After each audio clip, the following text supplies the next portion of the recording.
This is the Defenders podcast on TV Podcast Industries, and we're talking about Loki, Season 2, Episode 4, Heart of the TVA. It is getting worse. That's not another power surge. Let me investigate. Someone's trying to reboot the system.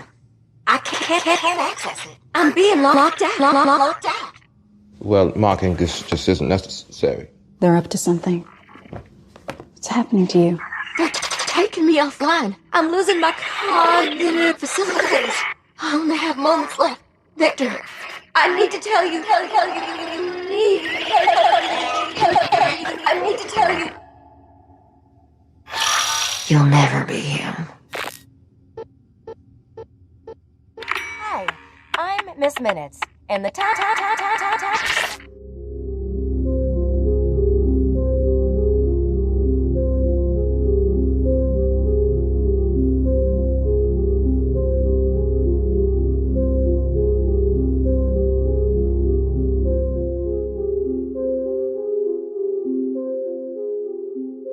Welcome back, fellow Defenders. This is the Defenders podcast on TV Podcast Industries, and we are talking about Heart of the TVA. It is episode 4 of season 2 of Loki. I am one of your hosts, John. I'm one of your other hosts, Derek. Just two of us this week. Yes, it's all kicking off at the TVA. Oh, yes. Really is. Lots of action in this episode. I'm going to say this right up front. I am so glad this episode came around. I had mentioned last week that I even was suspecting that Loki wasn't for me as a season by the time I got to episode 3. I'd liked episode 1, didn't like episode 2, sort of liked episode 3, and then this one comes in. Great moments, great acting, great scenes with everybody, and what an end to this episode. Absolutely. Fade to white, as it were. And of course, a much better proposition than McDonald's. But Pieland, I would go there on holiday for sure. Not sure about just key lime Pieland, though. Well, I am talking about a variety of pies. Yes. More than one option, I think, is what we're looking for, right? Yum. Oh, yes. I think there should be a drive-through fast food chain called Pieland, indeed. Very good. Could we call this TVP Island? We could indeed. I like it, John. I like it too. But before we get into our spoiler-filled discussion, fellow Defenders, remember you can pop on over to our website at tvpodcastindustries.com, where you can subscribe to any mischievous or godlike podcast catcher of your choice. You can send in emails to feedback at tvpodcastindustries.com for our feedback section, and head on over to our Facebook group at facebook.com/groups/TV Podcast Industries, where you can comment, theorize, observe all things Loki Season 2 on our spoiler posts that we put up each and every week as the episodes come out. Absolutely. I want to give a quick shout out. Chris, our other host, isn't here this week, but he did get the opportunity to sit down with Matt Murdoch of the Bustin' Blockbusters podcast to talk all spoilery about the books for Wheel of Time after the end of Season 2 of Wheel of Time. That episode released on the 29th of October. Go check it out on Busting Blockbusters. You'll find a very interesting podcast, I believe, for book readers. I can't listen to it because I haven't read the Wheel of Time books, but if you want more Wheel of Time after season 2, an excellent season of the show, go check that out with our book-loving superfan, Chris. Yes, indeed. Chris, deep in the books of Wheel of Time. Absolutely. But we are going to go deep into this episode of Loki, Heart of the TVA. Yes, we get to the heart of the matter, indeed. Derek, what are some of the episode details? Well, the show is curated for TV by Michael Waldron, of course. This episode was written by Eric Martin and Katharyn Blair. Katharyn is also one of the executive story editors on Loki, of course, and Eric Martin has written every episode of Loki Season 2. Indeed, yes. Okay. So, yes, a firm footing here in the writer's room. Oh, you can really tell that everything's been building to this point now. Definitely. As we get to episode 4. Does that change any of your views on some of the previous episodes? Not really. I still think they weren't as strong as they could have been.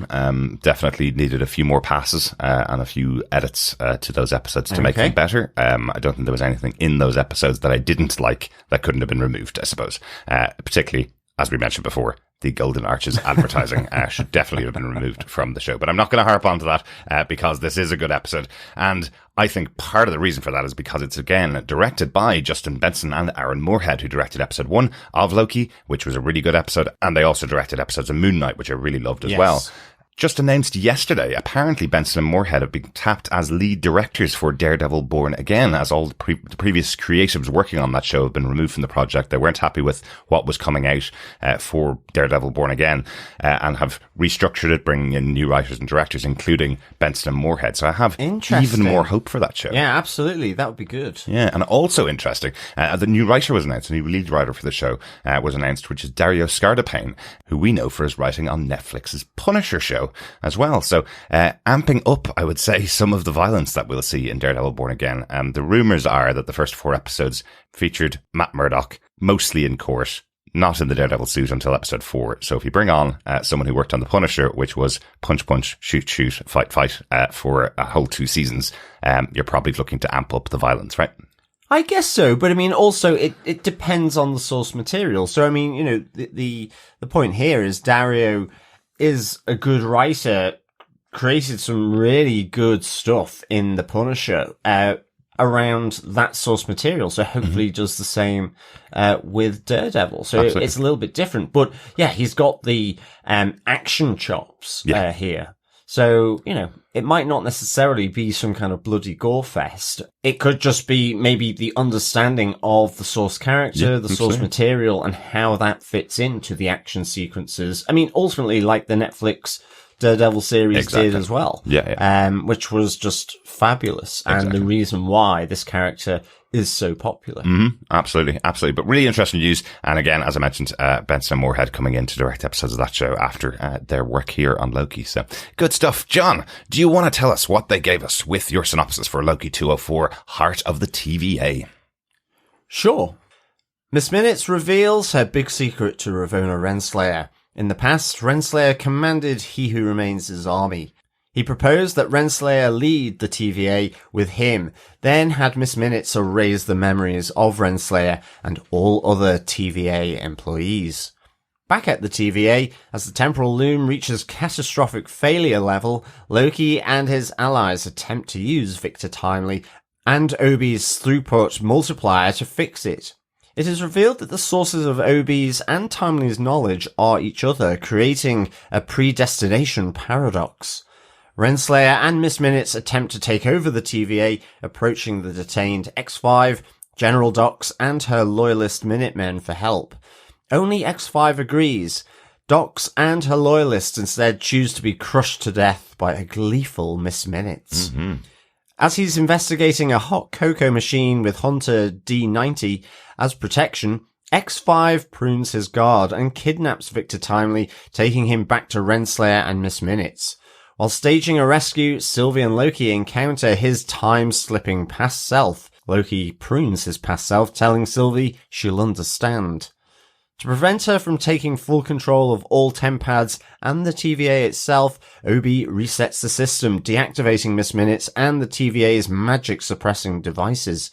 While Loki distracts X5, Sylvie uses her magic to enchant him, forcing him to prune Ravona Renslayer. Timely is rescued and is able to restore access to the Temporal Loom, but the Loom's increased temporal radiation spaghettifies him before he can launch the Throughput Multiplier. The Temporal Loom explodes, and the blast wave spreading towards Loki, Mobius, Sylvie, B-15, Casey, and OB in the TVA. Well, that's it. That's the final episode of Loki and the end of the MCU. Yes. All over now. All dead. Yep. Yes. I was quite shocked how many people died in this episode. Yeah, I was. I mean, when Renslayer was pruned, I was like, okay. Hang on a second, where's this going? Yeah. And, yeah, the squishing of General Docs and her men. Yeah. And the erasure of Miss Minutes, the destruction of Victor Timely, the death of everybody that's in the TVA itself as the entire timeline explodes in front of them. Yeah. This is a big, big episode.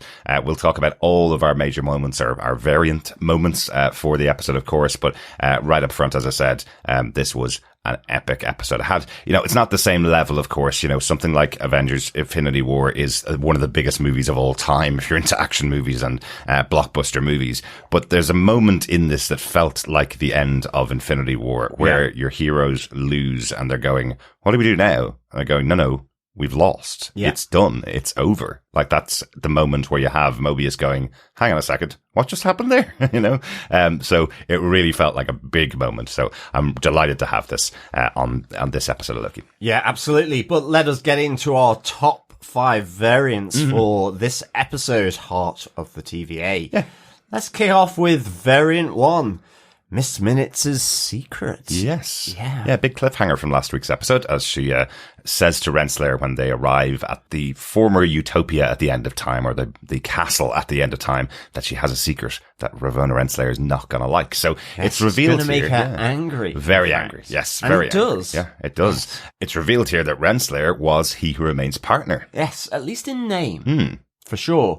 She was the leader of the army. She's the one that sorted out the war that was between all of the other variants, I believe, of He Who Remains. Wasn't that the original description that he had back in season 1? Yeah. So she's the one that solved it. She's the one that won the Time War, I guess we could call it. Or maybe I'm picking up a bit too much Doctor Who there.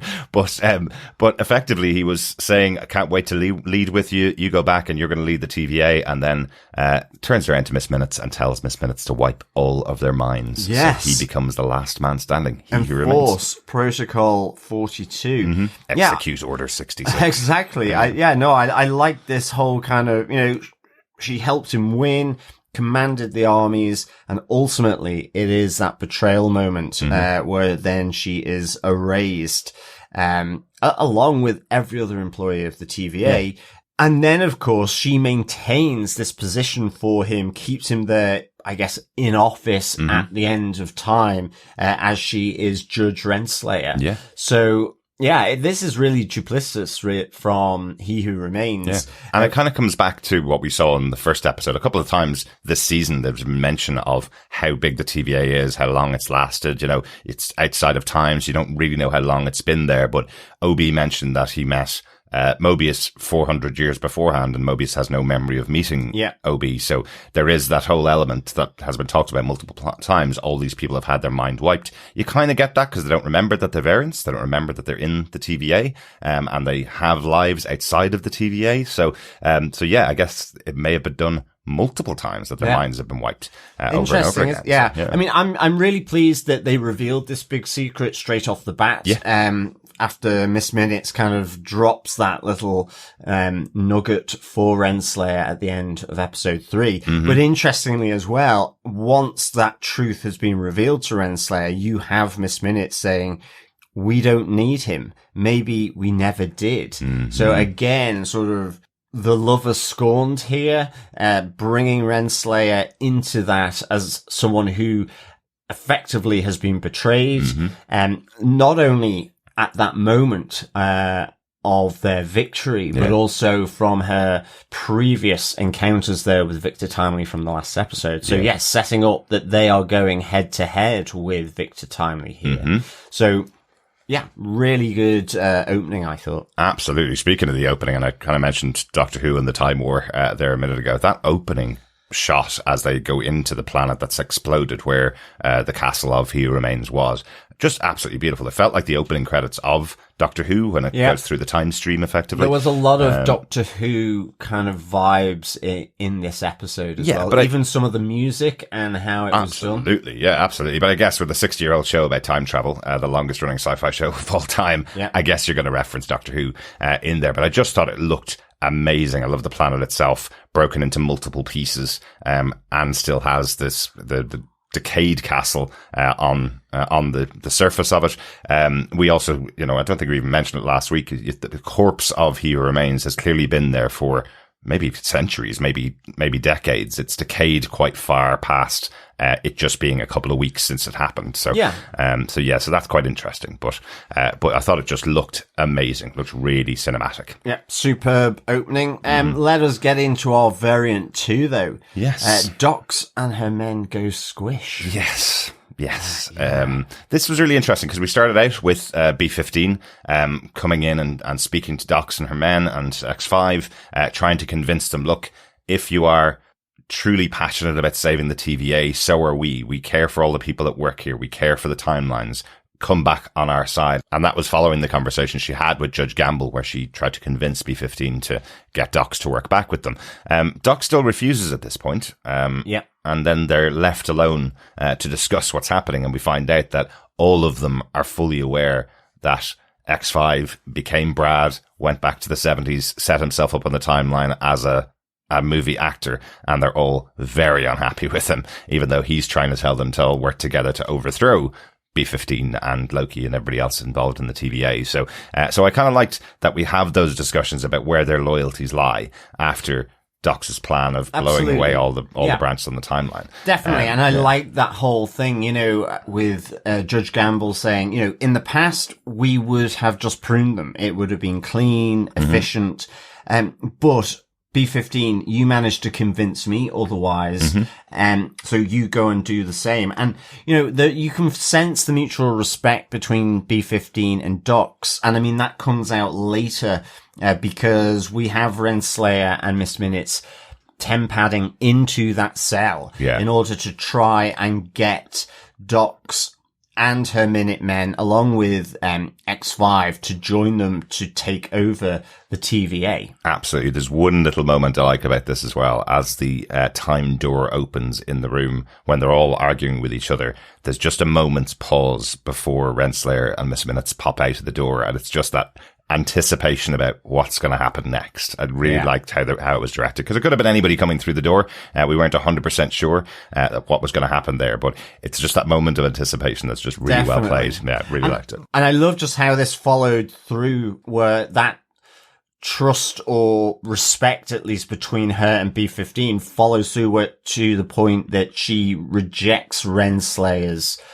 proposition. And her other Minutemen follow suit, with the exception of X5, who I guess is still way too taken with his life as Brad, the movie star. Well, that's the offer that Renslayer puts on the table. It says anybody that joins us has an option of going back on the timeline with their own life, which is all Brad wants.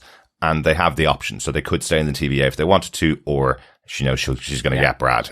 He wants to go back there. He wants his life back. But there is that defiance where once Renslayer and Miss Minutes decide effectively to kill them, because they're not going to be loyal to them, that you have Doc saying, it was a great defiant line, how does it feel knowing that even with this situation, none of us want to join you? I see things clearly now at the end as to who you are.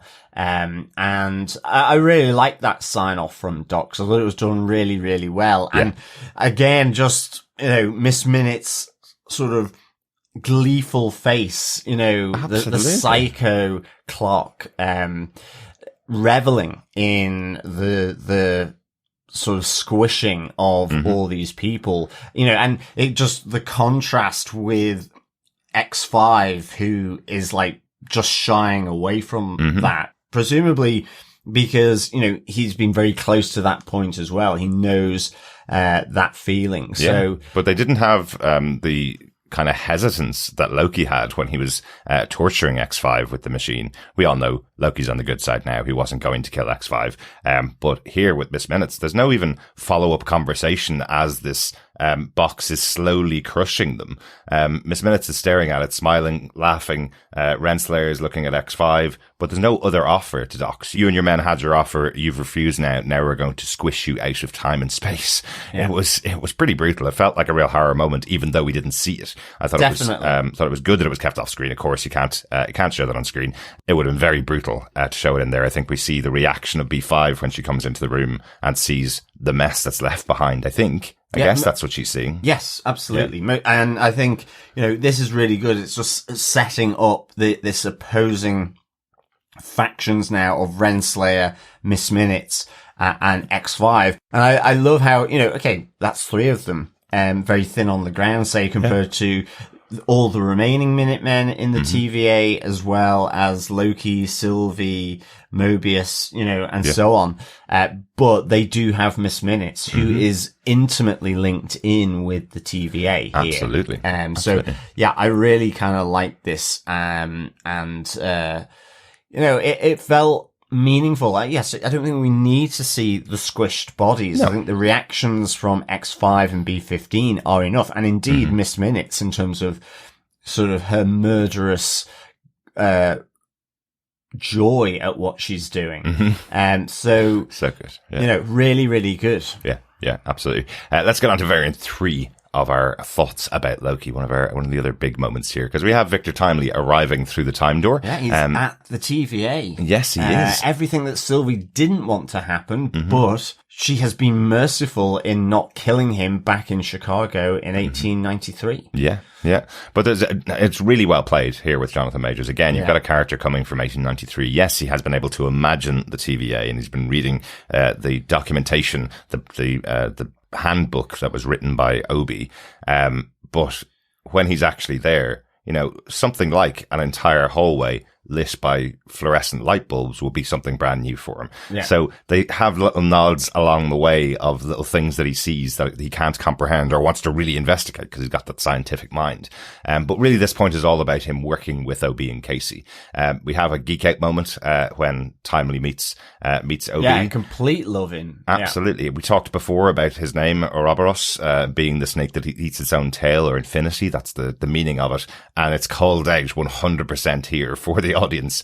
Obi wrote the handbook based on the work of Victor Timely. That was his mentor. Victor Timely learnt everything he had created reading the handbook that Obi had written. So this is all going around in a massive circle. How does it work?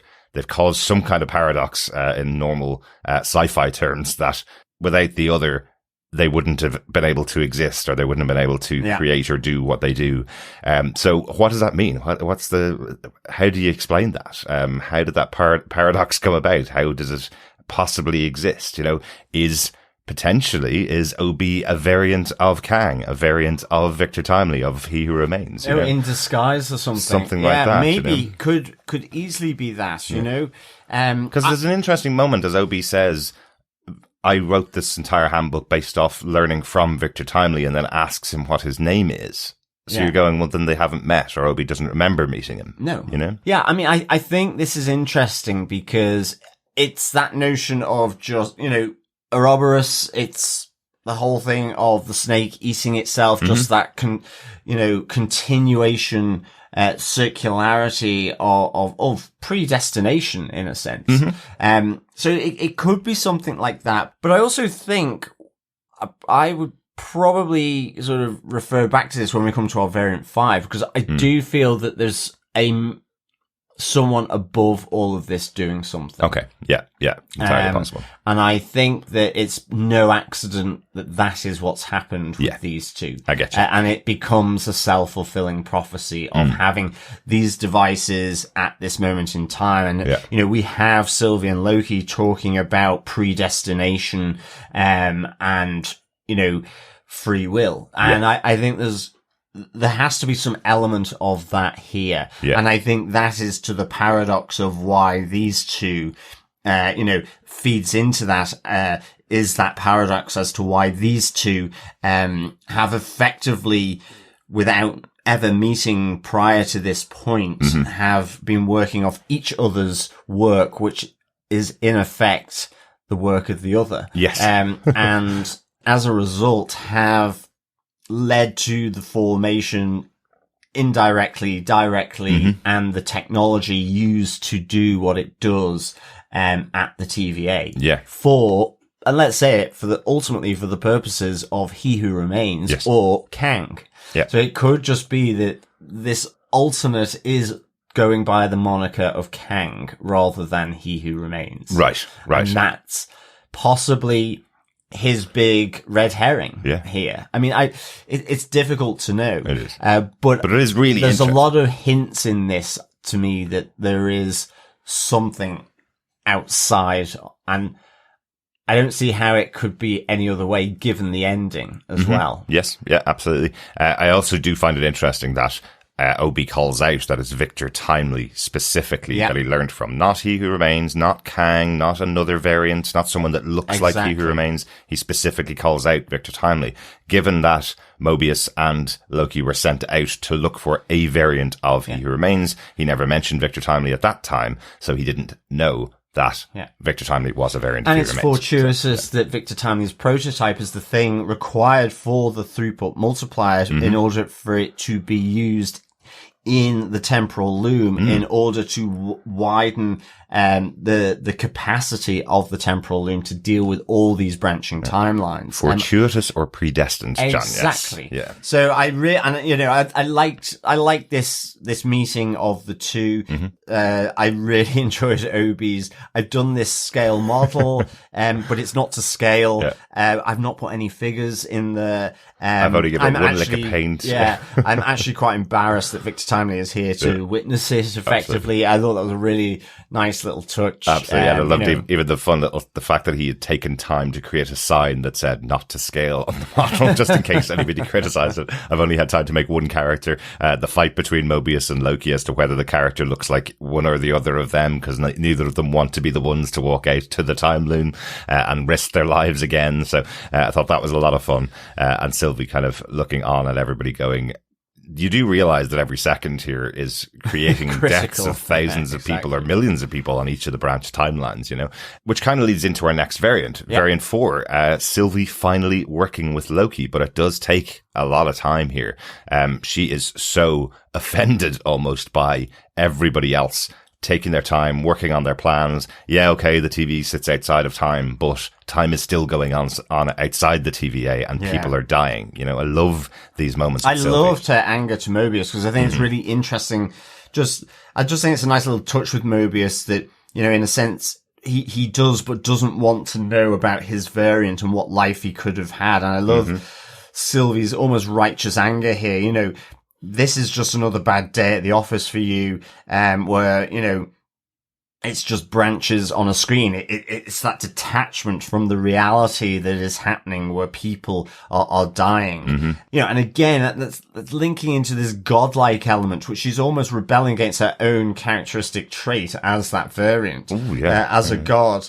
You know, and she just says, you want to eat pie, when all of this is going on. And, you know, and it's questioning him, you know, you have a variant and you've never once looked to see, how maybe you lived on one of those branches as the person rather than being sort of taken out of time into the TVA. And I liked all of that. I like Sylvie then. Is it good luck or bad luck? Is it predestined or otherwise that she takes a wrong turn into Pieland? I think that's a total lie. Mobius said he was going to get pie. That's where he was going. She happens to end up in the room. I think she regrets giving out to Mobius the way that she did. And I do like that Loki defends Mobius here in the sense, you know, he's just trying to see in the dark like the rest of us. Exactly. You know, we don't know what the future is going to hold here. We're just doing the best we can. Yeah, and also says without Mobius, the branches that are there wouldn't exist. He's been defending them as has B-15. So yeah, that's really important. I love their conversation. Really, really like it. As Loki's kind of being challenged himself for working for the TVA, for TVA now becoming his most important focus point. And Sylvie kind of going, look, I did come back to help you. And Loki's kind of going, but, you know, you weren't here when I needed you to be here. If you hadn't done what you did, this whole problem wouldn't have happened. If you didn't kill He Who Remains at the end of time, then we wouldn't be in this position. Also, Obi did have a pretty good go at her for that as well. You know, you've ruined my life. You've ruined every day since you did that, basically. But I like how Loki says to Sylvie, you know, yes, you saved Victor Timely, but you also saved all the people on those branches as well. It wasn't just about saving Victor Timely. I love, you know, those 3 statements around hope. You know, again, you know, hope, we've got to hope that the TVA is actually good after all of this, that hope that Timely's prototype actually works, and indeed hope that Timely in and of himself doesn't become He Who Remains. You know, there's a lot of hope here. And I didn't have you down for an optimist. Exactly. And that he is putting all this faith in, you know, Victor Timely, OB, and Mobius, and that's a lot of faith to be dishing out in this circumstance. And there is just that interesting moment as well in the conversation where Loki says to her about maybe we can monitor Victor Timely when we put him back on the timeline. And she goes, that sounds quite familiar, as he's saying we can monitor and make sure the timelines don't diverge off from the path that we're setting them on. And she's kind of going, but that's going back to exactly what He Who Remains did. Yeah. That would be us playing God. And Loki, of course, reminds her they are gods. He is the god of mischief, as is she. Yeah. So it's really interesting when we got that highlighted back in episode 3 as well, when Mobius and Loki saw the statues of Thor and Odin and Baldur the Brave, that Loki is a god. He's one of them. He's one of those gods. So I wonder, will that play into what happens after the end of this week's episode as well? Well, that's it, because, I mean, Loki has the point here that, you know, you've unleashed free will here, and yet you're also trying to stop Victor Timely. Going against that free will that he may have as to what he wants to do. And, you know, there's that conundrum at the heart of this. And Loki's like, well, it's up to us to do better than He Who Remains, as she says, you know, effectively playing God. So, this was just really good conversation. I think it really got to I thought it was really critical for the whole nub of this episode. Absolutely. And, I really, really enjoyed it. Yeah. It does make me laugh though, just thinking of it in the future. So if this works out to Loki's plan, right, as he's talking about it here, where they put Victor Timely back, if everything had worked out, and they monitor him to make sure he doesn't go against their plan for the timeline. So again, everybody gets free will, but a monitored free will to make sure that nothing really, really bad happens. And then you wonder if Loki returns to his original personality in the future, if he's watching over this stuff, and then as the god of mischief, he decides to mess with it a little bit. You know, what could happen in that future? Or will Loki keep this personality that he's developed within the TVA here, within this TV series, where he's no longer the god of mischief at all? He's the one that monitors everything and doesn't mischievously act within the timeline. So I do wonder how that would play out, but I guess we'll never find out if that ever happened, because hey, we get to the end of the episode. Exactly, which I think moves us on to our variant 5. All plans fail. I would add an epilogue to that title of, or do they? Because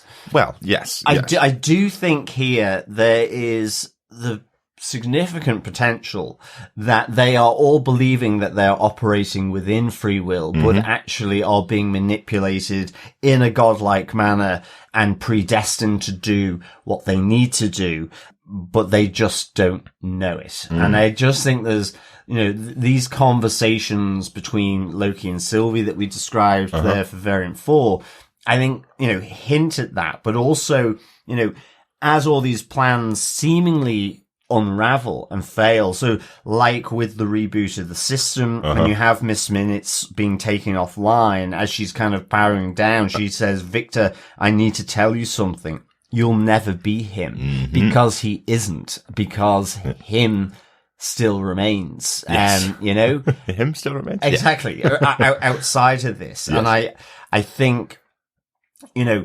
Renslayer, all this acting against Victor Timely and He Who Remains, even that dropping of that secret, I guess, that you could put in inverted commas by Miss Minutes, it's to bring them towards an end where they're at the TVA at the same time, working on a plan. I mean, that Victor Timely has this prototype.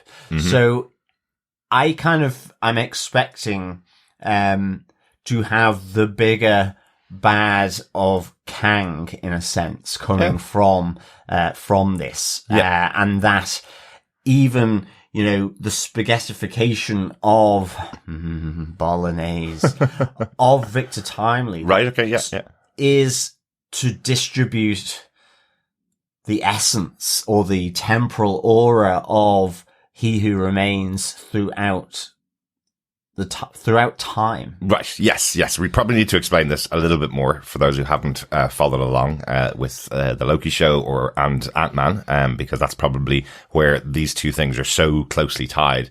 In Ant-Man, we actually saw Kang, the character of Kang. There is a version out there that has that name. Yeah. In Loki, we've only seen Victor Timely and He Who Remains. So He Who Remains is the one that sent Miss Minutes with the plan to Victor Timely, where he would eventually, after 25 years, build this device that was essential to be in the TVA at this specific time. Mobius and Loki go and pick him up, bring him back. And now we have Renslayer and Miss Minutes here back in the TVA all at the same time. So what you're saying is effectively the plan of He Who Remains is for all of these things to happen at exactly the same time, which will bring about all of the variants of Kang, all those ones that we saw at the end in the post-credit scene of Ant-Man and the Wasp, Quantumania. So, so it's a massive moment tying back in with that final moment where there are infinite number spread out across all multiverses, all timelines of this Kang character spreading all out from Victor Timely. So fascinating idea. Yeah, no, absolutely. It's almost as though this is all being a red herring in order to ensure the supremacy of Kang across all the different timelines. Or He Who Remains. Or He Who Remains. That's the one thing I'm questioning on. Is it Kang? Is it the He Who Remains that we saw last season and Loki? So interestingly, we talked about last week, could Miss Minutes be the big bad for this season? It isn't. It's potentially a character who died at the end of season 1. What a cool idea. This could be He Who Remains' plan is turning him into the villain of the second season as well as the first season, even though he's not actually here, which is cool. And again, from season 1, that, maintaining this sacred timeline so that you don't have all these variants, maybe that is the job of He Who Remains. And it is one of the variants that has taken on the moniker of Kang that does actually want to stop that so that he can be all powerful. I mean, we have the speech from Victor Timely in Chicago saying this is about power. And so this variant with the moniker of Kang wants to make sure that that power is his and his variants throughout time. So it's effectively, it's the evil He Who Remains as opposed to the more, shall we say, at least relatively speaking, benevolent form of He Who Remains, so Kang has got the tash, and I kind of like that. And I think that Miss Minutes is ultimately in on that secret, and is doing her dutiful duty. Yeah, I love it. Let's talk about some of the scenes itself as all of the plans fall apart, though. I love that speculation. I'm really interested to see how the other 2 episodes of the show, if there are any, play out. But I do like how it all falls apart. We mentioned, obviously, Sylvie finally working with Loki, but the next scene after that effectively is the 2 of them working in a really horror moment. It feels like something out of, let's say, Marvel horror. It feels like something out of Doctor Strange, the Multiverse of Madness. Very cool. As X5 walks into the darkness as the lights go out, and you hear Loki's voice saying, how about a rematch? And X5 is turning on his pruning stick. Is that what they're called? Pruning stick? Oh, yeah. Have I got that right? Yeah, I guess so. Yeah. Pruning staff, if you want to be more Gandalf about it. Yes, but that's the only thing lighting him.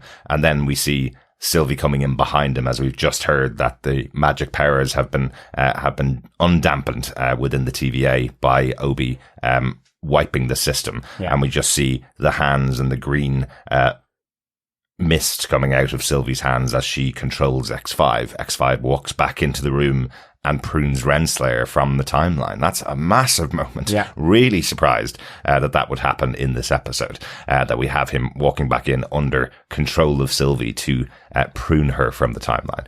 That's really interesting. But as you say, if it's all playing into the plan of He Who Remains, Renslayer has done her bit. She's achieved what she needed to achieve exactly. here. Yeah. And that's the thing. It's just... it was so good. I mean, I just liked how X5 came in. It's like, kind of a little bit kooky, but after the pruning, ultimately just the green of the eyes come in as you realize the enchantment they're working, which was really good and felt a little creepy as well. So, yeah, I thought it was a really good scene. A complete shock that Renslayer was pruned there. But as I say, it feels then these have literally been pawns on the chessboard. They think they're kings, queens, castles, bishops, and knights, but actually they're the row in front, and they just don't know it. They've been given that false sense, and it's all around that, I think. Exactly. To me, anyway. Yeah. I might be completely off the wall, but it's just the only way I can make sense of Fade to White, where everyone is effectively being taken out. Yeah. I mean, this is like the Armageddon of the TVA. Exactly. I think you're totally right. You know, the whole introduction of Miss Minutes in this series with Renslayer coming back to her in 1868, sorry. She just said 3 phrases to her: this book, this window, this time. And that sets everything off, which means He Who Remains looked back through the timeline and said, if we make this one change, then everything leads to this other point. So that is exactly what the plan was of He Who Remains. So I think you're totally right. But other cool things that happen in here: OB actually wiping the system, shutting it down and resetting it so that Miss Minutes gets deleted. Superb. So cool. I loved seeing Miss Minutes flit in and out, stuttering as she went, and the little joke from Victor from Victor Timely going, well, that's not necessary to effectively mock him. Mock his stuttering. So I thought that was a funny little throwaway line. And I do wonder if that was Jonathan Majors himself adding a little joke in there about his stutter. It was really good. And I just sort of the end where Miss Minutes has just become the digital clock that, you know, you would phone up back in the 80s to get the time sponsored by Akron shows. The time now is, just really good. Yeah. And again, like Miss Minutes, just the animation here is really good. Just as the clock kind of breaks and so on, you see behind the clock face, and then the clock face kind of phases in and out, but the eye is still kind of just the mechanisms behind. Yeah. Really, really well done. Loved this. Yeah, really. And as I say, she has that final say to Victor Timely of, I need to tell you something. And you're thinking, oh my goodness, what's this? You know, because this is really important. Is it part of the plan? And she's like, you'll never be him. Yes. I thought the joke was going to be that she was going to say, I have one more important thing to say to you. And then she'd disappear and never be seen again. Like what we saw in Gen V, with one of the characters there exploding before delivering his final piece of information or advice. So I'm glad that we did get to see that line, of course. Absolutely. Because, you know, she's also, that's the moment where it's phased, where she looks completely distorted and it looks really evil. Yeah. As she delivers the line of, you'll never be him. And I just think that's really important. Absolutely. Absolutely. And then the final big moment that we see, we've talked about it already a couple of times, but I just want to kind of highlight it because I did think it worked really well, where Victor Timely takes on his hero role of putting on the suit and going out to the loom to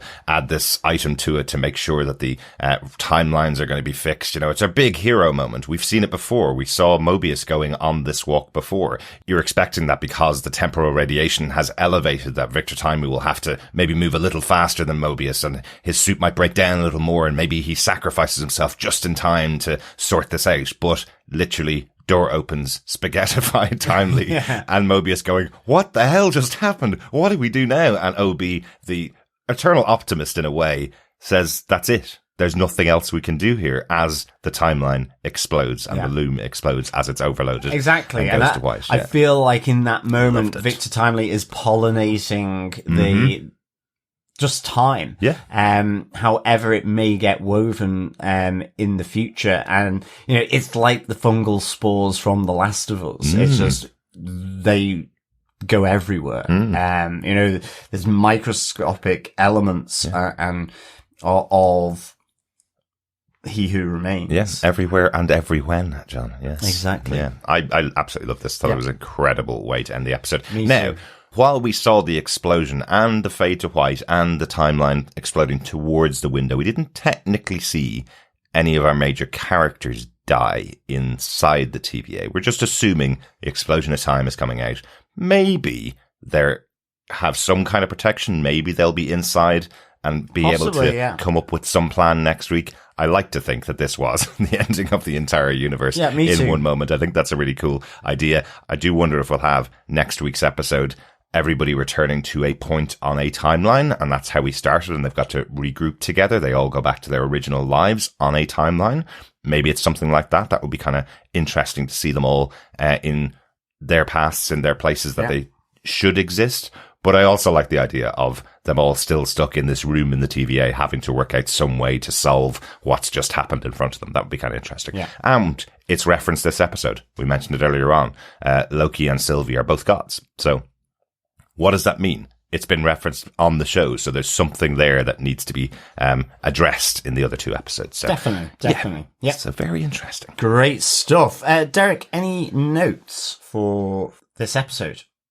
Nothing really that we haven't talked about in terms of notes from the episode. I just did like Jonathan Major's performance as Victor Timely specifically in this episode. We mentioned him a lot, of course, as we went through the points, but, you know, just those little things of him being so excited by the idea of hot cocoa coming from a machine and him having those pauses with Mobius to kind of get his head around it. You know, the invention that we saw him so spectacularly show Renslayer was the recliner with a refrigerator underneath it. And now this idea that you could have hot cocoa coming from a button press of a machine. And we have that moment with him and his guard, Hunter D90, where he's so excited to show him that he has cocoa, and then he's taken by X5. But I just like those moments. There's just little things that are being played by Jonathan Majors where he's really seeing the idea of this character from the 1800s in this TVA in the future, seeing all of his inventions, all the things that he's dreamed of come to life. And I think he just plays it so interestingly. Yeah. Exactly. About yourself, John, anything else you wanted to comment on from the episode? It's just the Jurassic Park reference for me. I'm assuming it's that as Miss Minutes is taking over the systems of the TVA, we see the TemPad's not working. We just get the as someone as OB is trying to access it. You just get the which is so good. The from Jurassic Park as they're all being shut out of Jurassic Park systems. Yes. As all the dinosaurs are running amok. And in this case, as time is beginning to run critical. Mm-hmm. Yeah, so I like that little reference. Yeah, really, really good. Good stuff. I think that's it for our notes and variants, John. Yes, absolutely. Derek, do you defend this episode of Loki? I'm so glad to say I absolutely do. This was so well written. There's the tie-ups that we had from the previous episodes, everything that was kind of laid out in the past, coming to fruition here in this episode was so good. Just the small moments like Sylvie and Loki having their discussion in the pie room, I thought was fantastic. Even her aggressively going after Mobius for his ignorance of what's happening on the branch timelines, I thought were really good. OB, once again, a real standout in this show. Really loving his moments of nerding out with Victor Timely. Again, Jonathan Major's performance as Victor Timely here was great. Renslayer and Miss Minutes was really interesting. The crushing of Docs and her team was really interesting. You're wondering how you would clear the board so spectacularly in this episode if you don't have a fascinating or really interesting plan for your next 2 episodes. Absolutely. So I'm really excited to see what they're going to do in the next 2 episodes. To kind of wrap it up so far this season, I thought episode 1, if we're going by your scoring system, about a 5. Episode 1 was about a 4. Episode 2 brought it down to about a 2.5. Episode 3 was about a 3. And this episode we're back up to a 4.5. This is the best episode of the season. Really, really loved it. So yeah, great stuff. How about yourself, Don? Do you defend Loki season 2, episode 4, Heart of the TVA? I really do defend this episode of Loki. I think, the Heart of the TVA as an episode really does get to the heart of the matter, both, I think, more globally widescreen view of this series to date, but also in close up with the different characters, which I just thought really brought out a lot of meaning and actually did filter into some of their motivations from the previous episodes. So I think this episode does generally lift some of the other episodes. Okay. Certainly last week's episode 3. So I would give this 5 pie lands with gravy out of 5. Not key lime pie with gravy. No. This is savoury pies. Right. Northern England. Yeah, absolutely. Where you're from originally? Yeah. Yep, definitely. I do like a good pie, as they say. And so to me, this was a great pie. Full of juiciness, lovely gravy, overflowing with succulent meats, tender vegetables, and a lovely crispy egg wash top, and no soggy bottom, at all. So I really, really did enjoy this. I mean, it's like you say, I think for me, all the interactions here just were on point. Mm-hmm. Like you say, whether it was Victor Timely's kind of awe, of the TVA, the meeting of Victor and OB. I love some of the, like you say, the little jokes here, like you got with OB and his model, like with Victor Timely and Miss Minutes shutting down and the stutter, are all really kind of nicely paced, but at the heart of it, really meaningful conversations between, you know, this trinity of Sylvie, Mobius, and Loki, around the different motivations. And but I think they all give this hint to the fact that, you know, what they think they're in, what reality they think they're in is probably not, and that they are the puppets on the strings. And the conundrums, the paradoxes here. So it makes it really intriguing, certainly with that fade to white, as to what will happen, knowing that we've got Kang the Conqueror already revealed. And yet we have no naming, of Kang so far in Loki, just He Who Remains. You know, is it just that simple, you know, Sherlock Holmes and Moriarty moment of where Moriarty stays in the shadow as someone else, you know, the true name not being revealed, just taking on different monikers to thwart Sherlock Holmes here. Again. Or Loki, Well, Loki in this point, yes. Sherlock hasn't appeared yet. That's Benedict Cumberbatch, right? And and I think, as you said, you know, that we have to remember Sylvie, Loki are gods. So even though it is fade to white, they could just simply pop up back on Asgard. Who, maybe, you know, I, you know, in my mind, gods are outside of time and space here, like the TVA. So how will it work? And that I'm really, really excited for. So 5 pylons with gravy out of 5. Fantastic. Well, we find out what our fellow defenders thought, or at least some of our fellow defenders who sent in their feedback to us thought. Yes, fellow defenders. First off, we have an email in from Coffee and Vodka who says, "Greetings, fellow spaghettified defenders. Wow. Disney not showing the aftermath of Docs and Company's Boxing Day was the only downside in this otherwise epically fantastic, philosophical and tense sci-fi event too big to call an episode, and one without an end credit scene. I can only assume the timelines remain just without a TVA to control them. An ever-expanding universe of space, time, but we'll have to wait and see. In the meantime, the plotting, writing, directing, acting, and everything was so immersive to require another rewatch, or 5. And one of the very few things I've seen where the event so completely overshadowed the players, becoming the star of the show. The only other thing I can hypothesize is that this is the origin of the many Kangs.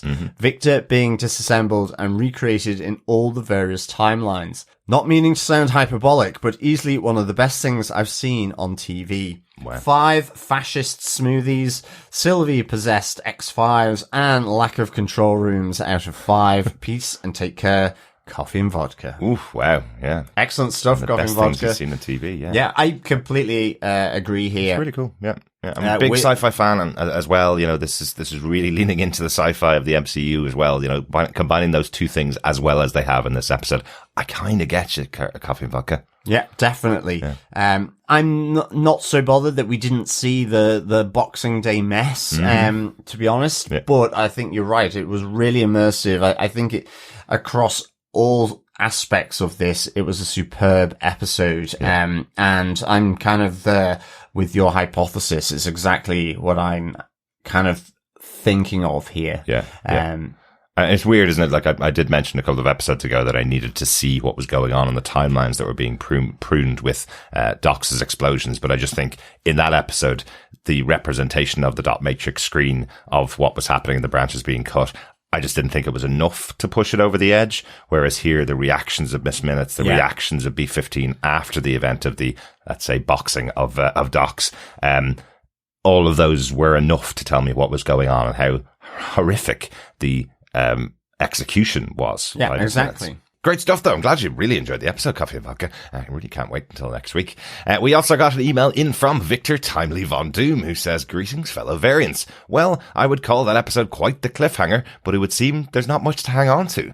Miss Minutes sure got under Ravona's skin, though. Miss Minutes' expression as she crushed Docs and company to death was chilling.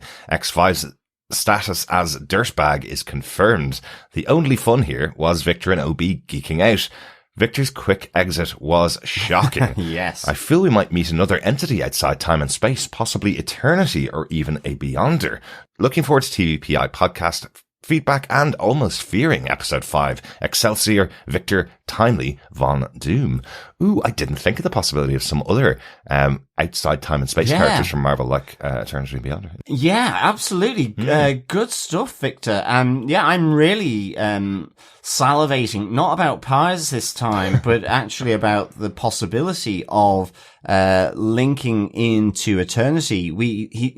Eternity has already been introduced in Thor, Love and Thunder. That's right, yeah. There's a possibility there indeed. And that could be really, really interesting. Again, linking some of these movies and connecting them through a bit further. That could be really, really interesting. Yeah, absolutely. Like yourself, yeah, Victor's exit was very shocking, but just, I thought, really on point for this episode. Effectively events had gone beyond what they could do with the technology. So I kind of really enjoyed this. Absolutely. And yeah, I do know what you mean about fearing episode 5. What is going to happen? I'm just wondering, are we going to have a full episode of them in a white space?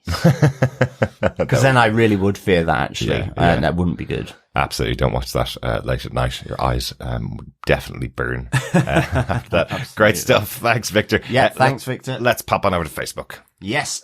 First up, we have Doug Green, who says the cliffhangers this season have been excellent. That's fantastic. Hi, Doug. Hi, Doug. Yeah, good to hear from you. Yes, the cliffhangers have been pretty good, for sure.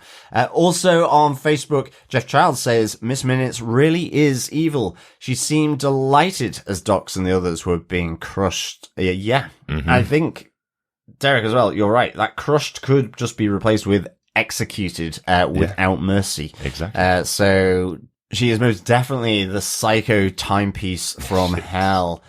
Also over on Facebook, David Mr. Writer says, I'm genuinely confused about what happened, so I'm going to need people smarter than me to explain this episode. Boys, you're up. Educate me. Did enjoy the Loki to Sylvie, but we're God's line. Anyways, looking forward to you guys explaining this to me.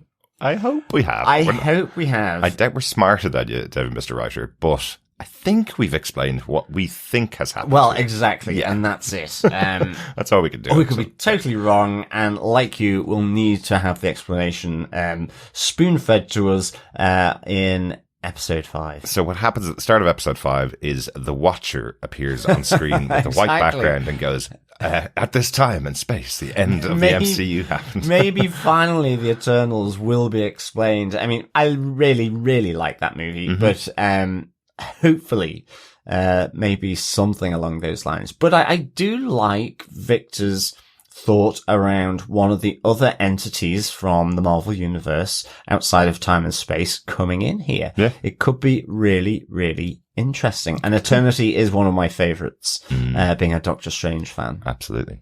Yeah. Good stuff. Thanks, David. Yeah, thanks, David. I hope we've helped. Let us know if we helped explain it before next week's episode comes out.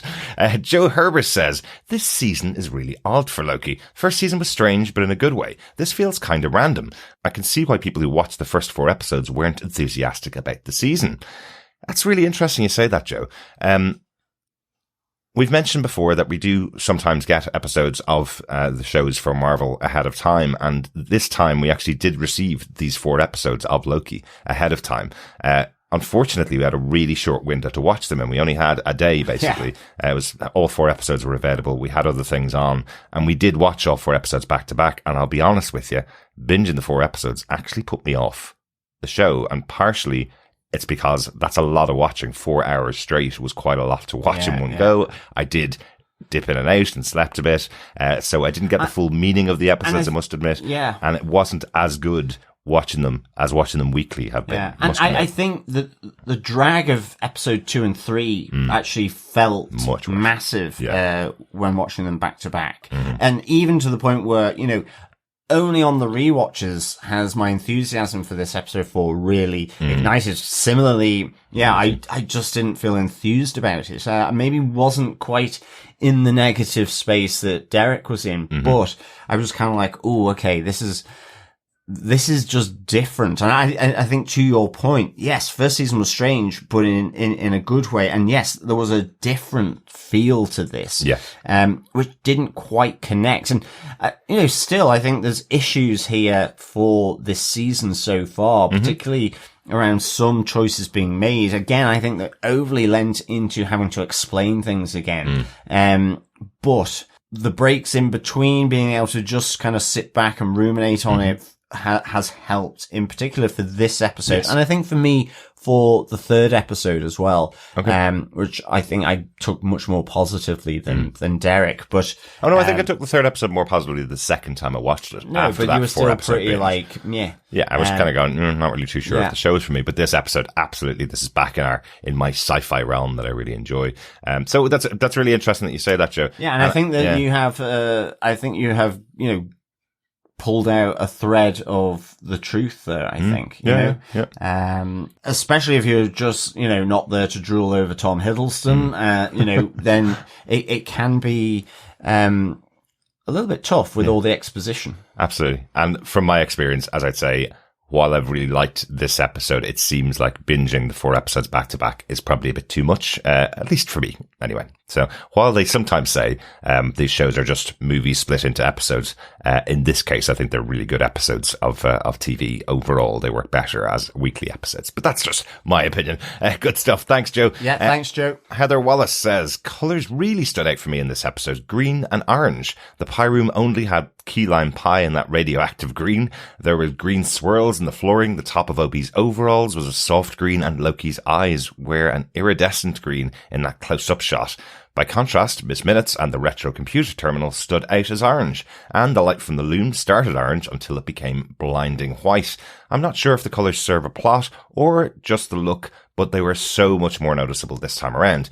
The cliffhanger for the episode, though, was a jolt. Although I've been having trouble with my internet connection all week, so when it went on for a few seconds, I thought the blackout was on my end. But no, it was all hope being extinguished.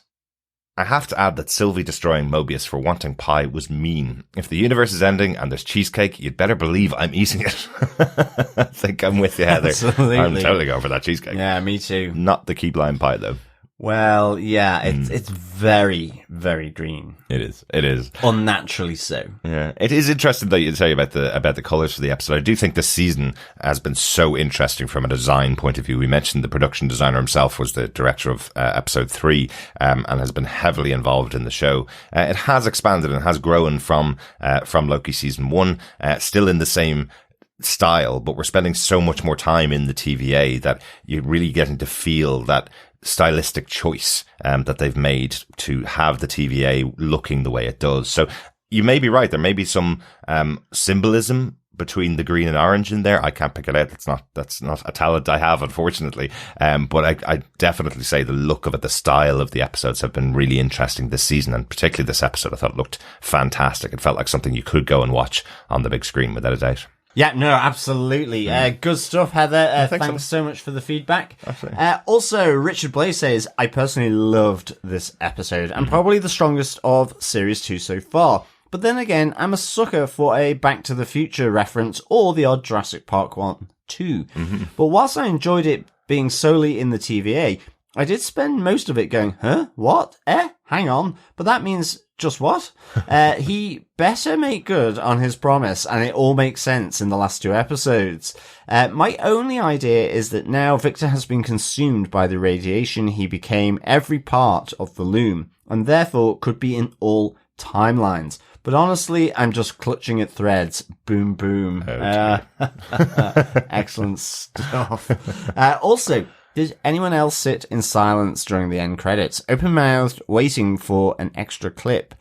Oh, absolutely. And I mean, until even just the credits came on, I was like going, uh-oh, okay, what's happening here? Yeah. And then we just went to credits and I was like, oh, okay, that's happening. Yeah. Yeah, waiting for that sort of mid-credits clip or end-credit clip just to kind of provide a little bit more context, but no. Or some kind of trailer for episode 5 or something. Anything at all, yeah. Although the music was fantastic. You mentioned earlier on sounding very like a Doctor Who type theme. Natalie Holt this season has done such a great job on the themes for Loki. I think they've been spectacular, but this episode particularly felt pretty epic with that music in there. I'm a big Doctor Who fan. I think their music has always been really epic. So I think the touches she's brought to it this episode have been really, really good. Absolutely. Good stuff. Thanks, Richard. Thanks, Richard. Final piece of feedback comes in from Dr. Bob Phillips, who says, this swept me up like a big wave and failure to hang on to the surfboard. Lots of stuff happening. Lots of driving forward with gasps of understanding bits. But we are gods. And the book autographs bootstrap paradox, and being properly surprised by the spaghetting of Timely, the death of the multiverse, and just how evil Miss Minutes really was.